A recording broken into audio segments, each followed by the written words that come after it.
What's going on, guys? My name is Renegade. Today we're here for AQW News. We're going to be discussing the Friday event and what's going to be releasing, specifically the Blood Moon treasure chest that was just announced today, actually a couple of minutes ago, but when this video goes live, probably more like 14, 20 hours ago sort of thing.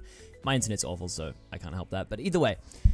This week, we are getting an event on Friday, which has been hyped up for a while because they've mentioned that it's going to be including a class, the Vampire Lord class, which is in celebration of their 15th anniversary, Friday the 13th, and the Mogloween combo event. So, Vampire Lord class, really exciting, and there's going to be a farmable version and an AC version. Now, I believe they've said the AC version will be rare and will never return, so there'll be like different art or maybe like a different name slightly or something like that, but the farmable version will be a seasonal thing, and I presume we'll have a seasonal version for 2KACs as well. Okay, so that's all cool and fine, and Vampire Lord looks like it'll be a cool class, and it's it's in celebration of like 3 different things, so hopefully it'll be really good. But today we got the announcement for the Blood Moon treasure chest.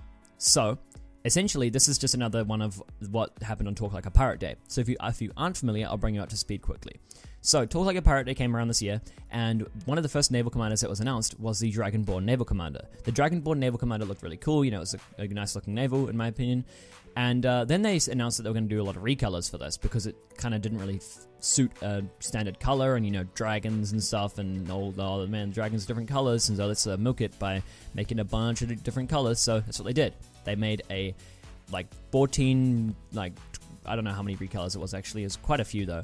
Quite a few recolors of this armor, and they basically said that you can buy all of the recolors and all the accessories and all the corresponding pets and a bank pet for 10 KACs. So it was something like over 200 items. It was ridiculous, and it was all for 10 KACs, so you could choose between what color you want. You got the bank pet, you got the the chest itself, which was a pet. It was a pretty good deal, and but it got a lot of controversy because it was really expensive. 10 KACs for a pet. Even though you get a lot of shit, it's pretty expensive. So people were complaining about that, and I don't know where. It's kind of justified, I guess, but not really, because you could still purchase all the recolors individually, and you could still purchase accessories if you wanted them, or whatever. So it was okay in my opinion, but people complained, and so they're doing it again. So the 10 KAC's pet this time is called the Blood Moon treasure chest, and I'll go over what you get for 10 KACs.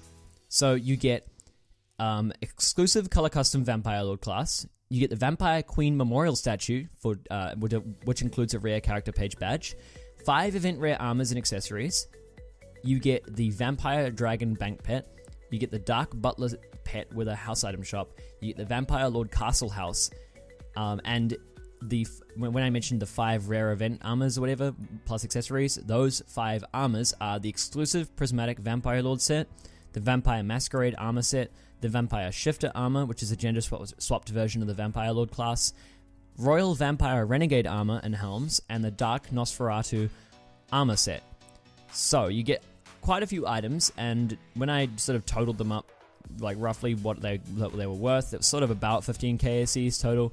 I had to sort of guess what the character page badge statue thing was going to be costing and all that, but generally about 15 KACs. They said it was worth 12,500 ACs total, but I think it's worth more than that, but either way, they know for sure what everything's going to cost, so they're probably right with that. But yeah, you get all that stuff, and so I'll leave an image on screen. You'll see that some of the items listed are colored red. If an item is colored red, the only way to obtain it is by buying the 10,000 ACs chest. Now, the first big alarm bell is, can you only get Vampire Lord class using the chest? No. You can buy Vampire Lord class separately for 2,000 ACs, and there is a farmable method. So free players can get it. You can get it for 2 KACs if you don't want to buy the chest for 10,000. There'll be 3 ways to get the class. So that's all fine. What about the badge? Well, I mean, that's not really something to worry about too much, to be honest. I mean, if you're buying the 10,000 AC chest, you'd expect to get something like a badge. It's worthwhile.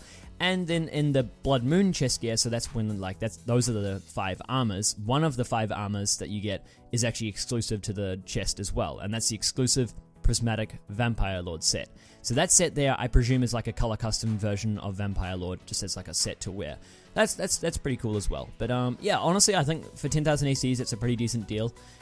So if you're like me and you're a bank pet collector, then you can get the bank pet separately. It's not exclusive to the chest, thank God, because with the Talk Like a Pirate Day event, the one of the bank pits that was released was exclusive to the Dragon King chest, so I had to, as a bank pit collector, I had to buy the chest to get the bank pit, so that kind of sucked. But either way though, that is pretty much all the items you get for 10,000 ACs. Now, if you're wondering, the Vampire Dragon bank pit, we actually got an image of that on Alina's Twitter the other day. So you get this bank pit here. It kind of looks a bit shitty. It looks a lot like another pit released in 2008, as Corey mentioned. So I'll go to Alina's Twitter just so I can see this. But yeah, Corey mentioned on Alina's tweet where she showed the bank pit originally, that it looks a bit shitty, and then he said, "Oh, never mind, it's a 2008 pit, just recolored for 2017." So that's kind of a bit crappy that they did that. Hopefully they add a bit more detail or something. I don't think the bank pit looks really good, but either way, I collect bank pits, so I kind of just have to.